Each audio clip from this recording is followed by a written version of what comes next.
I was gonna ask if y'all think we, based on like the fact that we're kind of used to, well, some of us are used to um, that more abrasive approach or the tough love approach, that we've normalized some dysfunction um, in our community or in our tribes or in our families. Um, and if you think that, like, perhaps the breakdown and the unlearning and the reversal of like all the programming is what's causing for certain folks to be like, oh, y'all are just too damn sensitive. You know what I mean? Like, because now we kind of know how to communicate better. Um, Minus like all the trauma and the tension and the stress that maybe we or our ancestors and our elders used to have to communicate through. I know that was like a lot, but essentially, do y'all think we've normalized dysfunction in this form of communication? I'll say something because nobody else is saying something. Um, uh, See, I think what you're saying is interesting because we're already dysfunctional. So it's like we're already at that starting point. So it's not like becoming. We've already started there, if that makes sense. So what you're saying is kind of backwards to me. Like I think we need to correct the dysfunction that already exists.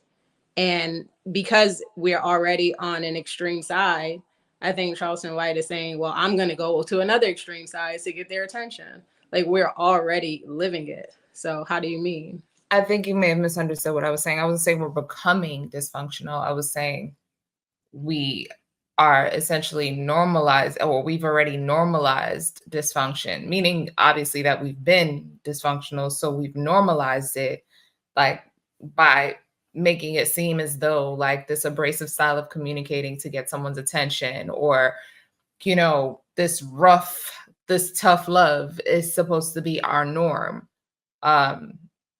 Like based on the fact that that's what it's been. And now that we're trying to like break through all those things, people are saying that like, okay, y'all are just soft, y'all are sensitive, because that's kind of how we've been. You know what I mean? But the younger kids are not having it. Like I grew up in the age of do as I say, not as I do. I can't do that now. My daughter look at me like, but mom, you know what I mean? They'll call you on it. And they teachers at school telling them that, you know, they have the right to be whatever they want to be, whether their parents say that or whether it's a yes or a no from their families. You know what I mean? Whether or not their families approve. So like the point, I wasn't saying that we're becoming more dysfunctional. I was saying we've normalized it. And like now, you know, people are pretty much using that, weaponizing that to kind of grab our attention. Is it that we normalized it, T, or is it that they had presented the dysfunction and somehow we figured out a way to kind of brand it as being okay, or there are these sort of small remedies to, you know, like it's okay to, you know, go against the grain. It's okay to, you know, stand out or challenge, you know, the status quo, right? I think it's a little bit more of that. I don't. I Dysfunction actually, breeds content. oh, sorry. Go ahead. Hold Go on, ahead. hold on. Before you guys continue, can we, just for the sake of the conversation, for people that may be watching, can we just elaborate on what the function is or how you guys view the dysfunction?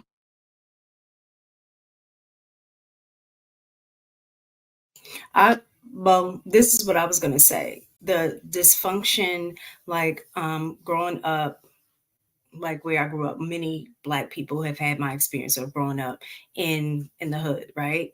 We've normalized hood behavior in that environment. We see it in the videos, hear it in the music, all of those things. We've normalized that to the point that it has become cool, right? But if you grew up in the hood, most people who are in the hood don't want to live in that environment. They're trying to get out of it. But because we try to make it, because it has become, I think initially it became like in our music, just kind of an expression of what was going on in real life, right? Because most people didn't know what was going on in the hood outside of those who were living in the hood. So I think it started off as just a reflection of me expressing what my life is like or what has been going on. But because it has picked up and I guess turned into something totally different, it has become cool. It has become normal. And I think that would be an example of normalizing dysfunction, because not being afraid of hearing gunshots, you know what I'm saying? Like you become desensitized to a lot of stuff that is not okay. But because you've been in an environment and where that's the norm, then you don't really react the way if you lived outside of that experience that most people would. So I kind of agree with what Lady Mogulette was saying about certain things we've normalized. We've been in a dysfunction for so long that it has become a normal way of living. And now that people are saying, you know what, we need to do things differently, those who are stuck in that dysfunction is going to look at it like totally different. Prime example, older people with spanking the kids. I remember we just got spanked for everything. Just you're getting a spanking. You know what I'm saying? Where everything didn't really call for a spanking. But now, like when you have your own kids, you realize you have more tools in the tool chest to use to help correct certain behaviors without using spanking. But then the old people are kind of still stuck in that and are like, why you ain't beat that boy's butt? You know what I mean? So in that regard, we've normalized spanking, but then now you have have grown and have learned other ways to do things. And now the older people looking at the younger people and say, y'all don't know how to raise your kids. So that's also another example. I think kind of Lady Mogulette was kind of talking about in terms of normalizing dysfunction, but then you're trying to improve. And now people are saying that you've gotten soft. And another thing, you had to go ahead, you can provide. Oh, thank you. No, I wasn't going to rebut, actually. I was going to make another point and answer JR's question. So you could go ahead if you want. Oh, I was just going to say, a lot of times that we so used to the dysfunction that we stereotype each other, and we don't allow for people to have their own range. You know, some people may feel a little hood some days, and sometimes they may be more classy or elegant, or maybe they want to be reserved, and then another day they may feel loud. Like, let people be who they are, the full range. You can't just say, oh, this is how I seen you for. Have you ever been doing a job and then your boss walks in and they just see you for a snippet of the day and they just assume you wasn't doing nothing all day, but that was the 1 second you had to sit down and take a breather because you've been working your butt off. You see somebody in a snippet and then you assume this is how they are, but you need to allow people, we need to give each other grace to be who we truly are. And sometimes it's different. There's different things, and you have to get to know people instead of saying, oh, I know her, she's this or he's that, putting people in a box. And so we can change it and we can create our own new normal, you know, instead of like, sometimes we hear people and we think because they're speaking the full sentences, like, oh my gosh, you sound like a Valley girl, or you have this accent, or you sound white, or you sound this and that. I'm like, listen, can we normalize that? If we speak in full sentences and we pronounce all of our words, that's still being Black, instead of, oh, you sound white. You know, like that's giving white people too much credit as far as they're the only people that can sound intelligent. So that's what I was gonna say. Oh, so I did want to, so for me, and this might not be a popular opinion, but I don't think being hood is dysfunctional.